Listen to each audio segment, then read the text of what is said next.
literalmente Dios siempre nos manda un salvavidas. Dios nos da las fuerzas siempre, pero cuando ya no podemos, pues es el Padre quien nos manda a alguien que nos pueda tender la mano, sea sus manos, sea sus ojos, sea sus pies, ¿no? Para que podamos salir adelante. Y es así como justo va a aparecer un abogado, ¿no? Irónicamente y causalmente Dios se va a llamar Ángel, es el doctor Ángel Esteban, quien va precisamente a ayudar a Luis ya en el último tramo del camino. Y ya para cerrar esta parte, pues mencionar que pasa el tiempo y por qué se termina ya dando el juicio a favor de Liz, porque se dan cuenta, salen las noticias de que el juez del caso pues estaba involucrado en el famoso caso de los cuellos blancos, recordarán. Pero entonces ahí sale pues todo ello, entonces ya pues todo empieza como a tener un cauce. Pasan los años, ninguno de estas personas de cuellos blancos pues ha sido juzgada, sino al contrario han recibido hasta premios, ¿no? Porque han tenido que recibir incluso pues otros cargos mayores a los que tenían cuando ellos estaban en el caso pues después afloró ese de cuellos blancos. Pero bueno, eso ya es otra historia que se podría pues comentar mucho del nivel de corrupción lamentablemente que tenemos en nuestro país. Y bueno, muchísimas gracias y gracias Cristian por esta invitación a participar, pues dar nuestro granito de arena a esta palabra.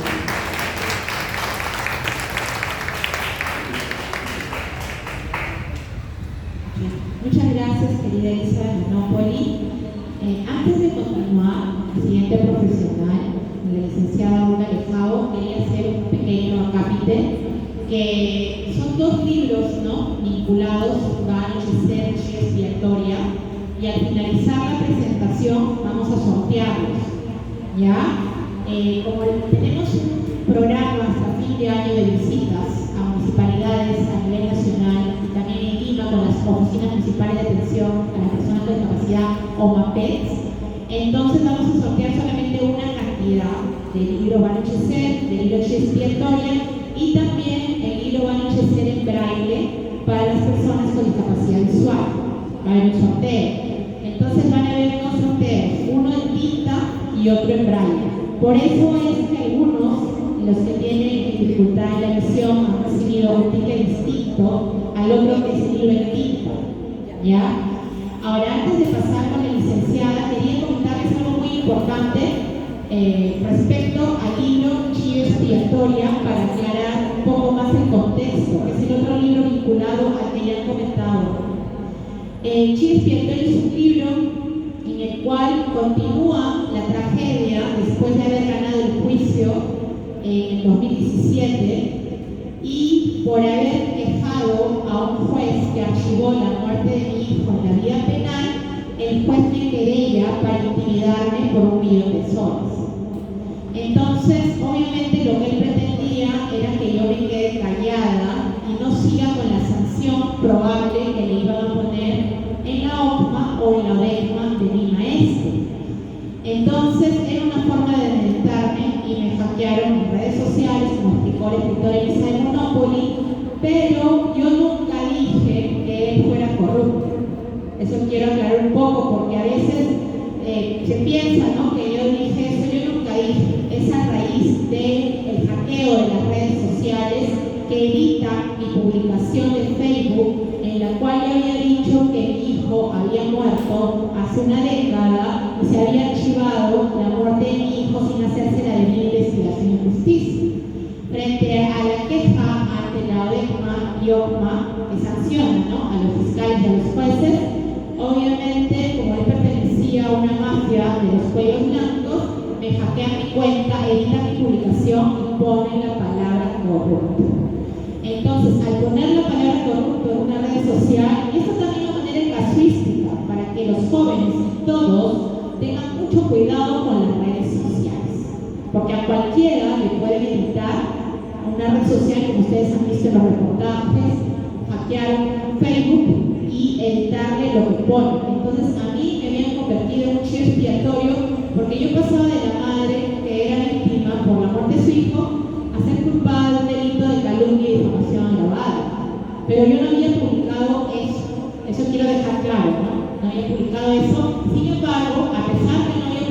pasado eso, inclusive habían sentenciado en mi contra. A pesar de todo eso, pues como dice Elisa de Monopoly, Dios es grande, ¿no? Y pues aparece un periodista, una persona joven. Voy a spoilear un poco para ponerlos en contexto. Y esa persona saca un audio, ¿no? De este juez, donde se demuestra que sí es corrupto. Pero yo no lo había dicho. Sin embargo, yo ya, para no seguir con este duelo perenne, porque ya habían pasado 13 años de la muerte de mi hijo, entonces yo no lo he contraquerellado, sino que yo gano el juicio civil, interpongo un embargo a las empresas que no me pagaron, que habían generado un accidente de tránsito, que es una empresa ferroviaria, y el tema contra el juez no lo contraquerello, porque mi paz era mucho más importante. Lo único que me interesaba a mí era lograr justicia por la muerte de mi hijo. Entonces yo logro hace año y medio lograr justicia, cobrar el juicio, y ahí surge una nueva misión con un grupo de escritores, entre ellos y otros que están en Lima y provincias, de visitar a las oficinas municipales de atención a las personas con discapacidad para contarles este testimonio de una madre con un niño con autismo y que sigan su lucha, ¿no? Que sigan su lucha. Entonces yo creo que el libro les va a servir mucho para darles alguna fortaleza, y ahí cuento cómo fue en mi caso, de qué cosas me cogí para salir adelante, entre ellas, por nombrar solo 3, la familia, porque yo tenía familia, tenía mis padres vivos en esa oportunidad, obviamente el tratamiento psicológico que todos necesitamos, todos, y la fe. Entonces esos fueron los 3 pilares que me ayudaron a soportar las injustas cosas que me hicieron y todo lo que hicieron para callarme, porque yo sin querer había descubierto una mafia del INAES, sin querer, que habían muerto más de 100 personas, que la gente era humilde en la cartera central, que a nadie le daba un sol y el tren funcionaba sin un SOAT, hacían lo que les daba la gana. Y como la gente era muy humilde, la gente que vivía en la carretera central, por esa zona donde eran la mayoría de accidentes tránsitos, pues la empresa se lavaba las manos y ni siquiera le daba los gastos de sepelio. Entonces yo descubrí eso. Todas esas cosas y el contexto con la psicóloga, la terapia del dolor, la prensa, el acoso de la prensa, el morbo en noticias, y también gente de luz que me ayudó, como algunas personas en la Defensoría del Pueblo, algunas amistades que se ofrecieron a ayudarme, hasta me prestaron dinero para pagar mis abogados. Todas esas cosas que pasamos los seres humanos me han ayudado pues a salir adelante, y a pesar de que han pasado ya 13 años de la muerte de mi hijo, pues ahora ya lo puedo conversar. Por eso es que decidí escribir un libro para compartirlo, porque yo también tenía un hijo con discapacidad, entonces sé más o menos lo que ustedes están pasando, ¿no?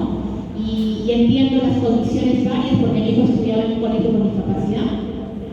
Y bueno, eso quería decir antes de pasar para situar un poco el contexto de la diferencia de los 2 libros, ¿no? Y ahora sí, me permite, voy a presentar a la licenciada Olga Lejao. Ella es de acá, así que tiene una súper profesional, porque ella es de acá, de la región de Lambayeque. No me equivoco, ahora vamos a ver acá. ¿Me corriges? ¿Está bien? ¿Es de Lambayeque? ¿Correcto? Sí, está bien. Ya, muy bien, vive acá. Olga Lejao Gil, yo le toqué la puerta, les comento, disculpen esta anécdota, pero yo le toqué la puerta a ella, empecé a llamar, no la conocía, y todo ha sido gracias a un docente, Ludovicus Orna, que fue el que me hizo. A veces hay personas que se te presentan, que no las conoces mucho y te dicen, yo te apoyo, y vamos, yo te apoyo. Entonces, es por un bien superior, y el bien superior es que de alguna manera con nuestras experiencias y nuestro análisis, porque mi óptica legal no va a ser igual que el de un psicólogo, y el tema psicológico es uno de los pilares más importantes para las familias de las personas con discapacidad. Yo le escribí gracias a Ludovicus, el docente, y ella me dijo, le hacemos, ¿no? Es súper sencilla, la psicóloga, así es que si pueden al final, sería bueno que tomen contacto con ella porque es una gran profesional. Ya, ahora sigo rápidamente. Ella es egresada de la Universidad Santo Toribio de Mogrovejo Chiclayo, maestría en persona, matrimonio y familia, tiene especialidad en terapia de pareja, directora y gerente de CIA Clínica Psicológica, psicóloga clínica y psicoterapeuta especialista en evaluación, diagnóstico y tratamiento, terapia individual, de pareja y familiar, en niños, adolescentes y adultos, acompañamiento en procesos de duelo, ansiedad, depresión, entre otros. Da servicios en orientación vocacional para jóvenes que se encuentran en proceso de elegir las carreras profesionales, brinda talleres en instituciones públicas y privadas y en el ámbito social comunitario desarrollando talleres vivenciales desde el área clínica. Un aplauso por favor para la licenciada Olga Lezao.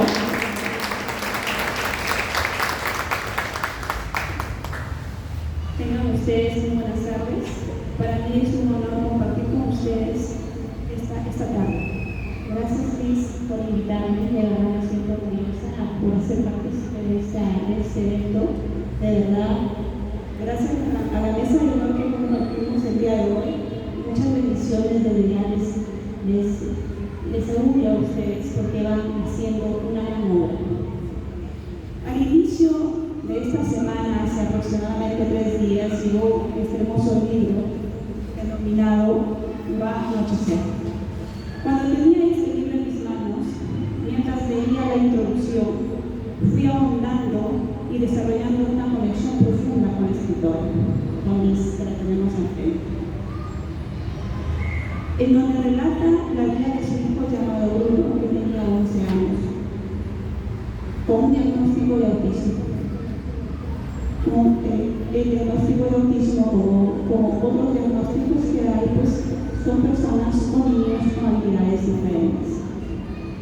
Brunito finalmente, físicamente ya no lo tenemos acá, pero él está desde otra dimensión con nosotros y está aquí, enseñándonos y dejándonos una lección de vida.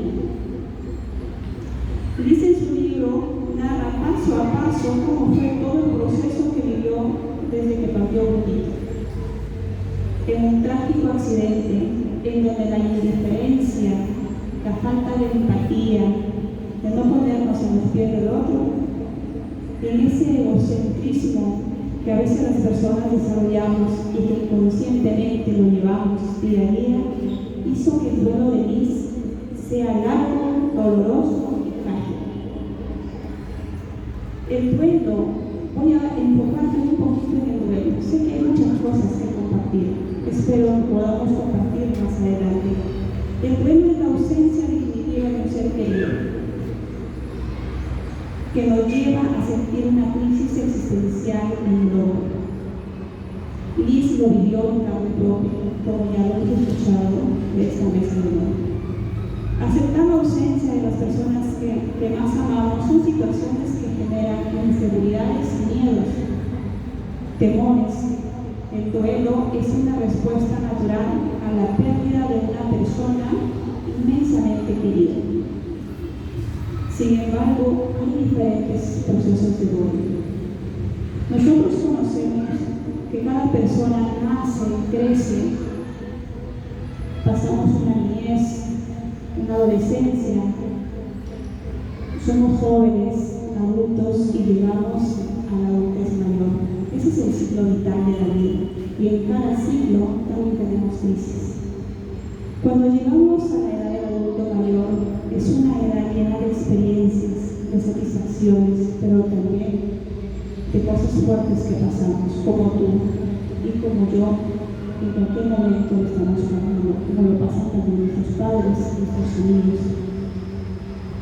Cuando llegamos a esa edad del adulto mayor, llegan experiencias, pero también con miedo, porque no sabemos hasta dónde vamos a ir. Y a veces llegamos con la edad avanzada y acompañados de enfermedades, en donde los familiares nos vamos preparando para ese proceso. No digo que no duela, pero quizás sea diferente. No puedo decir cuando llegan mis pacientes a las consultas y me dicen, me pasa esto, me pasa lo otro. Yo no les digo que entiendo, que comprendo, porque el único que sabe el dolor es la persona que lo lleva. Veo el problema desde fuera, pero yo no puedo ver y sentir como tal el problema. Pero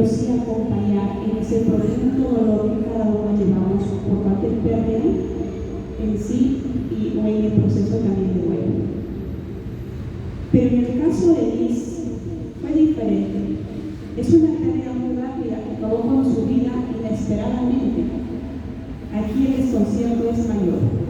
¿Por qué mayor? La forma como se produjo, la edad que tenía el niño, la edad que estaba atravesando el niño, empezando en una etapa de la preadolescencia, en esa pubertad llena de cambios también fisiológicos, emocionales y espirituales. Tenía tan poco tiempo junto a su madre. Y ese acontecimiento para mí, según narra en el libro Va a Anochecer, fue un acontecimiento como una pesadilla que desencadena las emociones de tristeza, miedo, frustración. Y me imagino que también mira por la indiferencia de nuestro estado, a veces por la poca empatía que tenemos entre nosotros como hermanos. El duelo provoca sufrimiento, suele pasar por diferentes etapas.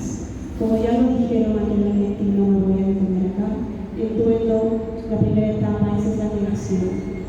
Es un proceso natural de negarse a esta etapa. ¿Por qué negarse? Porque es una defensa del cuerpo. A medida que va avanzando, a veces la misma persona se entiende, no se comprende, mucho menos comprende a los demás cuando está malado. Porque es una crisis emocional que va impidiendo que acepte los cambios que produce esa ausencia. Y a veces genera resentimiento, ve la necesidad y a veces busca culpables. También se pregunta y busca respuestas. Luego en ese proceso tomamos conciencia que las preguntas no tienen sentido, que nadie tiene las respuestas y que somos nosotros los únicos que vamos llegando poco a poco a ellas. La persona comienza a darse cuenta para seguir viviendo que no puede seguir viviendo así, que tiene que buscar un modo distinto.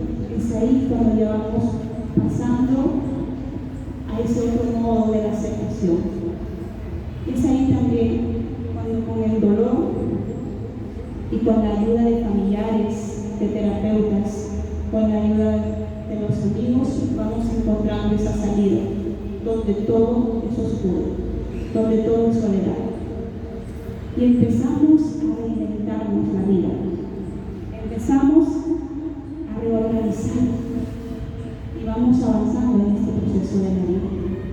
Y eso no solamente pasa cuando nos encontramos con la pérdida de un ser querido, cuando se va de este mundo, sino también cuando somos padres, cuando tenemos familiares o vemos a un niño que vive con una vida diferente. También nos negamos, es normal que nos neguemos, pero vamos avanzando y vamos aceptando. Y para decirles a cada uno de ustedes que todos somos diferentes y ser diferente no es malo, ser diferente es lo que nos hace únicos e irrepetibles. Y desde el momento o el lugar que nos encontremos, siempre sumamos a la sociedad. Podría hablar mucho más de esto desde la parte emocional, pero me quiero enfocar en el libro denominado Va a Anochecer desde una perspectiva psicológica, en donde la persona somos tridimensionales. Cuando hablo de esto, me refiero antropológicamente hablando al ser por esencia. Somos físicos, somos emocionales y somos espirituales. Cuando me refiero a lo físico, me refiero al cuerpo, a las células, a lo que sentimos, a lo emocional. Nos vamos ya adentrando a lo que son las emociones, lo que pasaba es lo que todos tenemos, porque todos los seres humanos tenemos esas tres dimensiones. Y lo espiritual nos vamos más enfocando ya en el alma, en ese dolor profundo que también a veces nos sentimos en la vida, porque todos nos sentimos de una u otra manera. Con respecto al libro Va a Anochecer, vemos como Liz, cuando tengan el libro en sus manos, cuando lo lean, comprenderán todo ese proceso físico que ella tuvo que pasar. Leía que no conciliaba el sueño, bajo apetito, el yoga constante, por esa frustración y ese dolor tan fuerte que ella pasó, llegándola incluso a tener problemas y a ser operada en la parte ginecológica, problemas con el corazón. Imagínense cómo tan profundo es el dolor de perder a alguien. Yo no he tenido hasta ahora, no he pasado esos momentos de perder el familiar tan cercano, pero este libro me lleva a ir preparándome también, porque la muerte es un proceso natural, pero que por patrones aprendidos nos cuesta también aceptar, y que es normal. Entonces, acá podemos encontrar que la parte física también afectó a Liz. En la parte emocional ya fue bien explicado sus emociones encontradas, de mucho dolor, tristeza, frustración, por encontrarse con un medio que no es empático. Esto nos lleva a la reflexión desde ya, a ser empáticos con las personas que tenemos al lado, a ayudar a la persona que lo necesita, no necesariamente de una manera económica, pero de otra forma. Por ejemplo, tú estás aquí con nosotros compartiendo estas experiencias de Liz, puedes ir de la salida también, comentar de lo que has estado. De verdad, este es un lujo estar aquí. Yo me siento muy complacida, Liz, y estaré eternamente agradecida, porque esto no es casualidad, esto es causalidad. Y uno hace que las cosas pasen. Y si les digo que uno hace que las cosas pasen, porque yo he ido a tocar puertas a instituciones públicas y privadas acá para brindar talleres, porque también desarrollo el área social comunitaria, pero he sentido la indiferencia. No lo juzgo, pero eso suele pasar por a veces por el desconocimiento de no trabajar en equipo, porque en nuestro egoísmo solamente vemos nuestras necesidades y no vemos las necesidades de los demás. En psicología lo conocemos como la empatía, o ponernos en los zapatos de los otros. Y en lo espiritual, un espíritu es dirigido por el dolor, por la frustración de la injusticia. Y me gustó este párrafo y lo he leído, lo he puesto acá. En el proceso del entierro, mi mente iba y venía por momentos que quedaba en blanco y no entendía qué estaba pasando. Todo eso me comenzó a marear. Quería que parara, pero no conseguía. Estamos hablando de una parte inconsciente que se negaba a su partida de un día. Recordemos que la persona y el cuerpo enfermo, como en el fisiológico que lo expliqué, en lo emocional, la mente como que se desconecta, y en lo espiritual, el dolor lo vacía. Entonces, sí podemos mejorar, sí podemos trabajar, porque tenemos un ejemplo, a Liz, que se ha podido superar con esa lucha constante, con sus botas rotas, pero ha llegado al final. Y sé que seguirá haciendo muchas cosas, porque Brunito está aquí con nosotros. En conclusión, para terminar, el libro Va a anochecer describe ese proceso de duelo, además de una lucha social y de justicia. Se entiende también el dolor que se ha alargado debido a esos cambios que ha buscado hacer a nivel colectivo. Sin embargo, Liz encontró justicia con la ley Brunito, manera de cómo honrar la memoria de él. También es momento de transitar en su dolor real y personal, no desde la lucha, sino después de este proceso. Para terminar, invito a leer cada página de este libro, porque cuando leí el libro, la introducción, el prefacio, dejé de ser psicóloga y recordé que era madre. A las 3 de la mañana lo hice, en 3 horas leí el libro, estaban mis hijos dormidos y recordé que tenía que ir a darles un beso, a pesar del cansancio que uno lleva en el día. Entonces, aprendí mucho y sigo aprendiendo de esto. Aprendo de ustedes, de cada uno de ustedes. A los padres de niños con habilidades diferentes los invito y nos enseña la protagonista a no desmayar, a seguir adelante para cumplir los designios de Dios que os ha encomendado. Y recuerden que si ustedes tienen familiares o tenemos familiares con habilidades diferentes, es porque son fuertes, porque si fuéramos débiles, no pasa nada por eso. Terminaré diciendo, gracias a los protagonistas de esta historia real, de Bruno y Liz, que con amor y sacrificio lograron que se promulgara la ley Brunita. Desde ya nos invita a unir esfuerzos y a no perder la fe para lograr nuestras metas y objetivos. Desde ya, CIA Clínica Psicológica se compromete a hacer que este libro va a anochecer llegue a más personas porque brinda información de valor en esas tres dimensiones. Muchas gracias.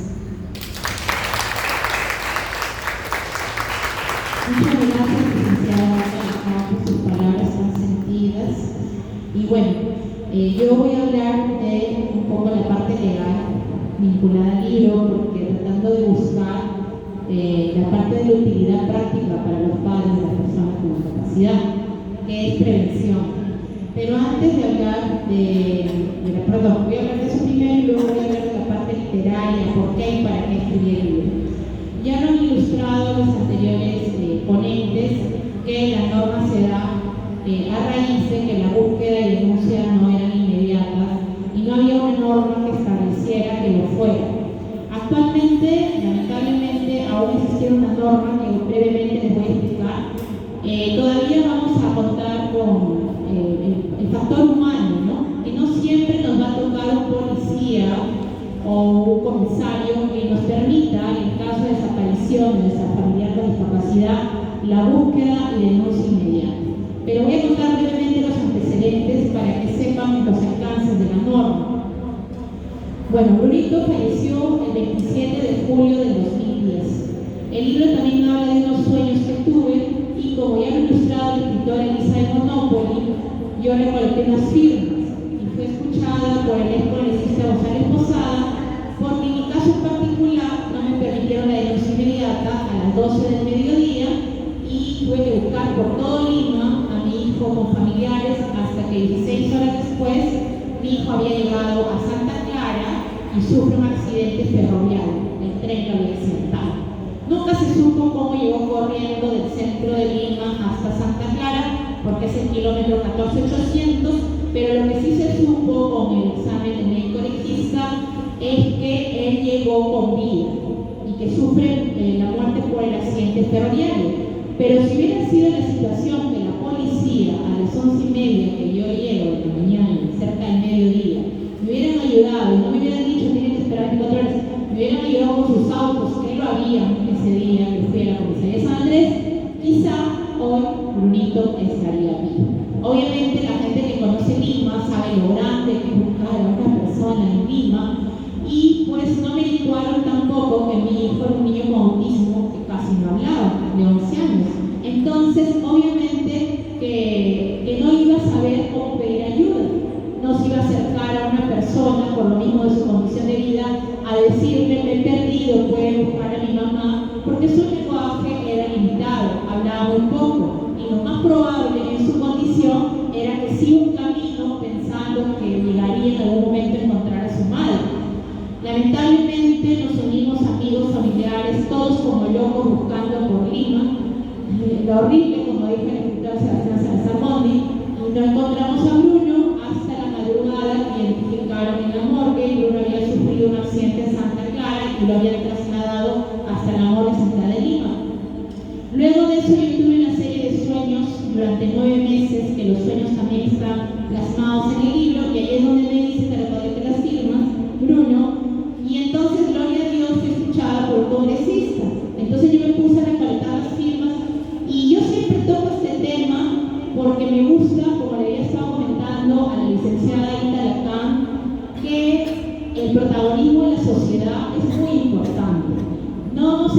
encontrar autoridad perfecta ni institución perfecta. Vamos a encontrar, sí, algunas instituciones que nos van a dar la mano. Inclusive dentro de la Defensoría del Pueblo vamos a encontrar abogados más solícitos que otros, porque siempre el factor humano va a estar de por medio. Es como en la familia, ¿no? Un amigo dijo hace poco, un historiador me comentaba sobre su familia, decía, en mi familia hay la renegona, en mi familia hay la hermana, que es la que siempre está presente para copiar las cosas para el cumpleaños de mamá, en mi familia hay la otra que no puede estar pero que manda dinero. Cada quien desde su forma de ser colabora como familiar en la situación. Así también vamos a encontrar en una comisaría que de repente sí conocen la norma vigente, pero como el señor está cansado, ha hecho un operativo policial, nos va a decir, no, tiene que esperar 24 horas. Y quizá sí sabe que no tiene que esperar el familiar de la persona, que tiene que buscarlo ahorita, que tiene que dar la copia de nucerita, que tiene que hacer esto, pero por decir. Pero ¿qué pasaría si el familiar le dice, un ratito, usted me tiene que cumplir con esta norma? Ahorita mismo me entrega mi copia de mi denuncia y busca a mi hijo, o a mi abuelito, o a mi persona con discapacidad. Entonces nosotros también buscamos empoderar a la población y que sea más protagonista de cambios, porque así como hay autoridades buenas, así también se van a encontrar con autoridades que no lo son. Y es ahí que la información tiene mucho poder. Y los escritores queremos, más allá del ámbito literario, dejar un mensaje, ¿no? Un mensaje que sea útil para los padres, porque la información es prevención de tragedias. Bueno, la norma luego se crea en mayo del 2011, 9 meses después del fallecimiento de Bruno, y el despacho le puso el Brunito porque la madre que había tenido la idea y que estaba recolectando las firmas era yo. Pero yo conseguí las firmas porque los padres de los chicos con discapacidad me las traían a mi casa. Entonces, cuando el congresista debate la norma en el pleno, 9 meses después de la muerte de Bruno, obviamente el congresista en su fundamento dice, lo están pidiendo más de miles de padres de personas con discapacidad. O sea, no solamente habla la parte jurídica y por qué es necesario, porque elimina muertes, previene tragedias, previene trata de personas, previene tráfico de órganos, 1000 cosas. Entonces, generar un daño a la familia, porque un daño a la familia es un daño a la sociedad en su conjunto, ¿no? Y estas cosas se repiten y se vuelven un círculo vicioso y no podemos tolerar muertes porque sí. No, que una muerte más, no podemos ver a los seres humanos como pequeñas estadísticas. Son seres humanos, y como ya lo he dicho muy ejemplarmente la psicóloga Olga Lejao, hay una visión tridimensional de todo lo que comprende el ser humano, ¿no? La parte psicológica, espiritual, bueno, ya he ilustrado que es la rama que ella domina. Entonces, no señores, basta de estadísticas, ¿no? Basta de estadísticas. Entonces, son seres humanos que piensan y todo, y el impacto del duelo no solamente es en la madre, es todo el entorno. El padre, el primo, el vecino, es todo el entorno. El duelo es general, ¿no? A la sociedad en su conjunto y a cada familia y a la sociedad en su conjunto. Bueno, la norma estuvo vigente hasta el 2018, que era la ley 2985. Entonces las personas, si no le aceptaban la denuncia en la comisaría, le decían al comisario, usted ahorita me busca porque está vigente la ley 2985. ¿Qué decía esa norma? Que las denuncias son inmediatas en el caso de personas vulnerables. Y cuando hablábamos en el 2011, persona vulnerable era un adulto mayor, cualquier persona con discapacidad y cualquier menor de edad.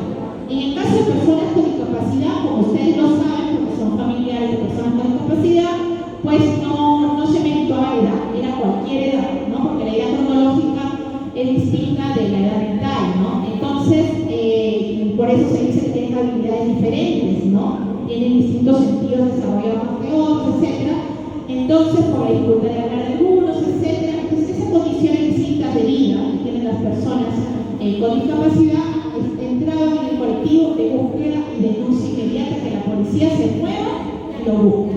Esta norma estuvo vigente hasta el 2018. En el 2018, esta norma se deroga y entra en vigencia el decreto legislativo 1428. Ese decreto legislativo 1428 es el que los padres tienen que tener en su cartel, en su WhatsApp.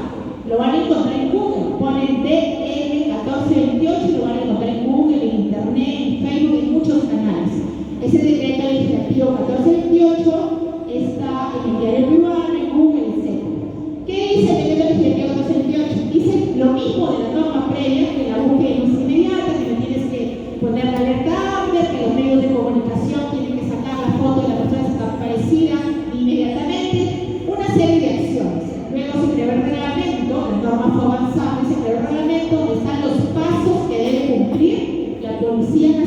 Perú y los entes involucrados, que son el Ministerio Público, el Ministerio de Poblaciones Vulnerables, para buscar a la persona desaparecida. Ese decreto legislativo 1428, entonces, es el que está vigente hasta el 2023. Luego de eso, en el 2020, se crea el protocolo de búsqueda. El protocolo de búsqueda lo van a encontrar en internet como Directiva 002-2020. ¿Ya? 002-2020 es el protocolo de búsqueda. Ese protocolo de búsqueda es importante porque va a especificar más detallado los pasos a seguir en la desaparición de una persona. ¿Ya? Entonces, esas son las 3 normas que ustedes tienen que tener en su cartera para evitar que si en algún momento una persona con discapacidad desaparece, pues sepan qué hacer, ¿no?, al respecto. ¿Ya? Esa es la parte jurídica y que está también en el libro plasmada en sus antecedentes, ¿no?, en sus inicios. Ahora yo les voy a hablar de la parte literaria y humana, por qué y para qué escribí el libro. Ya, he bajado la voz porque estaba hablando muy fuerte y está muy fuerte mi voz. Voy a leerles un pedazo que escribí para que ustedes sepan por qué y para qué escribí el libro. Quise escribir esta novela como testimonio de una exhaustiva lucha personal de más de 8 años. Ha pasado de todo en este tiempo, desde la dolorosa y absurda muerte de mi hijo, y aunque apenas hace poco he logrado hacer justicia, he avanzado mucho en este camino que tantas veces me ha parecido interminable. Tengo la ilusión de dar a conocer mi historia y que con ella se conozca también la realidad que se vive en nuestro país. En el Perú se cometen muchos abusos y atropellos. Muchos peruanos sufren pérdidas inmensas y se ven obligados a luchar contra un sistema social ilegal, complicado e indolente. Nosotros, a quienes nos llaman justiciables porque demandamos justicia, parecemos extraños y sufrimos situaciones penosas, duras y trágicas que siempre parten de un gran atropello a nuestra condición de seres humanos. Existen distintos casos y diferentes experiencias de dolor y sufrimiento, pero a todos nos une el deseo por encontrar amparo, justicia y paz. Me he dado cuenta de que cada luchador vive una tragedia única. Esta vivencia dolorosa afecta a todo su ser y transforma su realidad, su interior, su entorno, su proyecto de vida. Creo que cada uno piensa que su caso es el más difícil. Y eso es así porque nada es fácil en un país como nuestro, mucho menos hacer valer nuestros derechos. Basta con conversar con personas que coinciden con uno de esos lugares donde vamos a buscar la justicia. Ahí surgen revelaciones, historias increíbles, casos gravísimos. Todos tenemos una enfermedad común que se incuba en el alma y muchas veces se expresa en el cuerpo. Es el resultado de 2 causas, la tragedia y el tedioso proceso que viene después. ¿Y usted por qué está ahí? Cada una de las respuestas es desoladora. Quiero creer que todos consideremos curarnos a través de la anhelada justicia y la paz que esta permite traernos. Pero no se equivoquen. El sentido de nuestras luchas no es solo personal. Cada una de ellas tiene un componente superior. El deseo desinteresado de que nadie vuelva a sufrir lo que nosotros estamos soportando. Cuando perdemos a un ser amado por una injusticia, sabemos que nada ni nadie lo va a traer de vuelta. Pero nos queda la difícil misión de ayudar a cambiar las cosas. Si todos lucháramos exigiendo respeto por nuestros derechos y por las leyes vigentes, si todos asumiéramos mayor protagonismo al hacerlo valer, si todos nos esforzáramos por gestionar sanciones ejemplares a los que bloquean el acceso a la justicia, dejaríamos un legado imprescindible y valioso para que cada vez existan menos situaciones penosas y maltratos cargados de desidias generadas por nuestras autoridades y personal que conforman los objetivos del Estado. Estos maltratos son todavía más injustos cuando suelen padecerlos los que ya han sufrido bastante. He querido compartir mi historia de dolor, pues como madre sigo lamentando profundamente la muerte de mi hijo, mi único hijo Brunito, mi pequeño hijo de 11 añitos con autismo. Pero creo que este proceso narrativo es tan solo una mera aproximación, una síntesis del olvido. Hubo otros momentos no solo fuertes, sino inexplicables. Sin embargo, a lo largo de estos 8 años, encontré personas altruistas con un corazón infinitamente bondadoso que me dieron la un sentido a mi vida. A ellos les agradezco infinitamente. He llegado a la conclusión de que esta pérdida ha generado en mí un vacío existencial incurable. No conozco los recursos humanos con los que un padre o una madre pueda sanar totalmente las heridas que la muerte de un hijo causa. Creo que este plano del dolor no llega a recibir el consuelo del entendimiento total. A veces, mi mente se confunde y por breves instantes pienso que despertaré una mañana para ir al cuarto de Brunito a darle los buenos días, que lo miraré desde la puerta y me diré, ¿qué haces? Y los dos sonreiremos cómplices. Nada de eso volverá a suceder, ya nunca más le daré un beso, ni le prepararé linchera para ir al colegio. Mi hijo está muerto. Soy una mujer de fe y a través de ella trato de encontrar consuelo y fortaleza en Dios. Intento ser una mejor persona todos los días para que cuando me toque partir pueda llegar hasta donde está Brunito y abrazarlo de nuevo. Mi fe se ha visto fortalecida por distintas experiencias muy personales que me han sucedido en momentos de más tribulación. Mi fe me ha ayudado a vencer los momentos más oscuros. Todavía hoy hay personas que al escuchar mi tragedia por primera vez me dicen, Liz, ¿qué pasó? ¿Por qué no lo pudiste alcanzar? ¿Cómo pudo perderse? Yo solo respondo Lucas del 2 al 41 y 52. Del 41 y 52. Sus padres iban todos los años a Jerusalén a la fiesta de la Pascua. Cuando tuvo 12 años, subieron ellos como de costumbre a la fiesta, y al volverse, pasados los días, el niño Jesús se quedó en Jerusalén, sin saberlo sus padres. Y sucedió que, al cabo de 3 días, lo encontraron en el templo, sentado en medio de los maestros, escuchándolos y preguntándoles. Todos los que lo oían estaban estupefactos por su inteligencia y sus respuestas. El hallazgo de Jesús en el templo es el único suceso que rompe el silencio de los evangelios sobre los años ocultos de Jesús. Jesús deja entrever en ello el misterio de su consagración total a una visión superior derivada de su creación divina. Muchas gracias.